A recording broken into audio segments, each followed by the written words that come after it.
आजकल एक सवाल है जो सबके होठों पर छाया रहता है कि मैं क्या करूं। और ये सवाल सिर्फ उनका नहीं है जो अनपढ़ है, बल्कि उनका भी है जो अच्छे खासे पढ़े लिखे हैं। उन्होंने अच्छी डिग्री ले ली, अच्छे नंबर से पास भी हुए, पर फिर भी उन्हें समझ नहीं आ रहा है कि वो क्या करे। एक पढ़े लिखे व्यक्ति का पहले एकमात्र लक्ष्य होता है सरकारी नौकरी। लेकिन जैसा कि सबको पता है, बढ़ती भारत की जनसंख्या के कारण सबको नौकरी मिल पाना आसान नहीं है। और जब उस व्यक्ति को सरकारी नौकरी नहीं मिलती तो वो यही सवाल लेकर घूमता रहता है कि अब मैं क्या करूं। अक्सर आपने देखा होगा कि एक ऐसा व्यक्ति जिसके पास डिग्री है वो जॉब के लिए इधर उधर ठोकरें खाता रहता है, जबकि दूसरी तरफ एक ऐसा व्यक्ति है जिसने कॉलेज का मुंह तक नहीं देखा, उसके पास अच्छा घर, अच्छी गाड़ी होती है। ऐसा क्यों हुआ, इसका जवाब मैं आपको अलग वीडियो में बताऊंगा, पर आपको क्या करना चाहिए ये मैं आपको बताने वाला हूँ। और यकीन मानिए, दुनिया के सबसे अमीर लोग यही करते हैं। आज के टाइम में सफल व्यक्ति उसे कहा गया है जिसके पास घर, गाड़ी, पैसा, अच्छा इनकम सोर्स हो। तो कुल मिलाकर बात समझ में आती है कि व्यक्ति को सफल होना है तो पैसे कमाना होगा। और अब मैं आपको बता दूं, इस पूरी दुनिया में अर्निंग दो तरह से की जाती है। आपकी अर्निंग कितनी होगी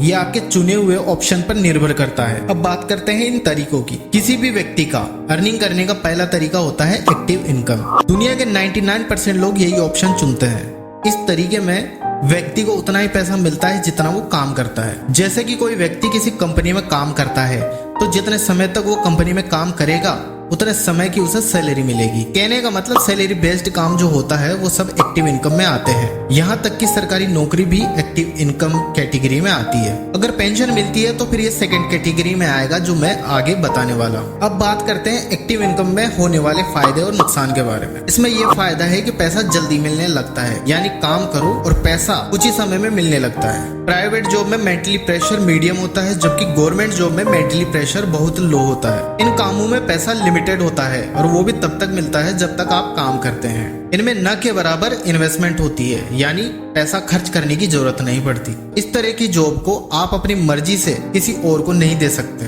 दूसरा तरीका जो कि दुनिया के 1% लोग ही चुनते हैं, पैसिव इनकम। इस तरीके में व्यक्ति काम ही नहीं करता, और करता भी है तो न के बराबर करता है, फिर भी उसकी अर्निंग होती रहती है। पर अर्निंग करने की भी एक कंडीशन होती है जो कि मैं आपको आगे बताने वाला हूँ। अब आप कहोगे कि ये तो पॉसिबल ही नहीं है कि इंसान काम ही ना करे फिर भी उसे पैसे मिलते रहे। तो आप फिक्र ना करें, जो मैंने कहा है मैं उसे प्रूव भी करके बताऊंगा। और हो सकता है आपके आसपास के पड़ोसी पैसिव इनकम से अर्निंग करते हो। पर इस तरह की अर्निंग करने की बस एक ही कंडीशन होती है, आपको वो आधार तैयार करना होगा जिससे आपकी पैसिव इनकम होती रहे। पैसिव इनकम के एग्जाम्पल के लिए मान लो किसी व्यक्ति का घर है जिसमें 8 रूम है। 2 रूम में फैमिली रहती है, बाकी के 6 रूम्स को रेंट पर दे रखा है। एक रूम का रेंट 4000 रुपए हो तो 6 रूम्स के 24,000 हो गए। अगर घर में 10 रूम है तो टोटल रेंट 40,000 रुपए हो गए। और इन पैसों के लिए आपको कुछ नहीं करना पड़ेगा, ये लाइफ टाइम आपको मिलते रहेंगे। इसके लिए आपको कहीं जॉब करने की जरूरत नहीं। अब आप कहोगे कि घर में 2 ही रूम हो तो क्या करें? तो भाई आप घर पर पैसा खर्च करके ज्यादा रूम बनवा लें, जिससे कि आपका पैसिव इनकम का बेस बन सके।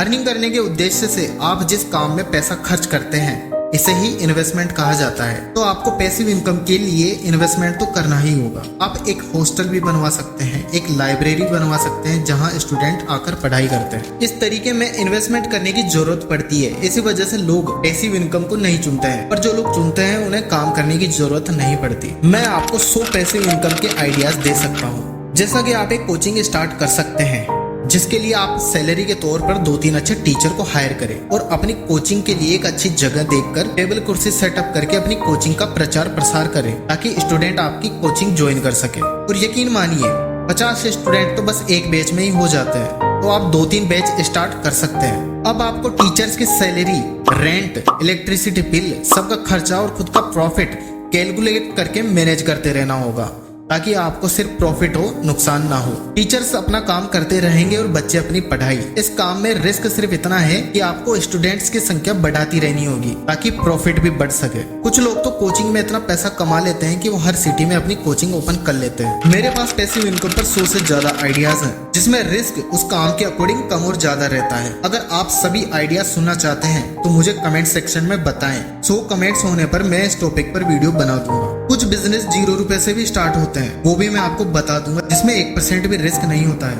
अब बात करते हैं पैसिव इनकम से होने वाले फायदे और नुकसान के बारे में। फायदे की बात करें तो जब आपका बेस या वो आधार तैयार हो जाता है जिससे अर्निंग कर रहे हो, तो आप उसे अपनी मर्जी से अपने बच्चों को सौंप कर जा सकते हैं। जबकि एक्टिव इनकम में आप ऐसा नहीं कर सकते। इसमें अर्निंग की कोई लिमिट नहीं होती, जितना आपका इन्वेस्टमेंट होगा वैसे ही आपकी अर्निंग होगी। नुकसान की बात करें तो कुछ कामों में रिस्क नहीं होता, पर कुछ कामों में बहुत भारी रिस्क होता है, जैसे कि इन्वेस्टमेंट का रिस्क। आपको अपने काम पर खर्चा करने के लिए पैसा खर्च करना होगा। इन्वेस्टमेंट करने के बाद यदि आपके तैयार किए गए बेस में प्रॉब्लम आती है तो आपका इन्वेस्ट किया गया पैसा डूब जाएगा। इसलिए आप ऐसा काम चुने जिसमें रिस्क ना हो या कम हो। इसमें मेंटली प्रेशर काफी होता है, ये आपके काम के अकॉर्डिंग होता है कि आपने कौन सा बेस चुना है। तो अब आपको समझ ही आ गया होगा कि आपको क्या करना चाहिए और क्या नहीं। वीडियो अच्छा लगे तो इसे लाइक कीजिए और अपने दोस्तों के साथ शेयर कीजिए, और अगर हमारे चैनल पर नए हो तो इस चैनल को सब्सक्राइब कीजिए। मिलते हैं नए वीडियो में नए टॉपिक के साथ, तब तक के लिए जय हिंद जय भारत।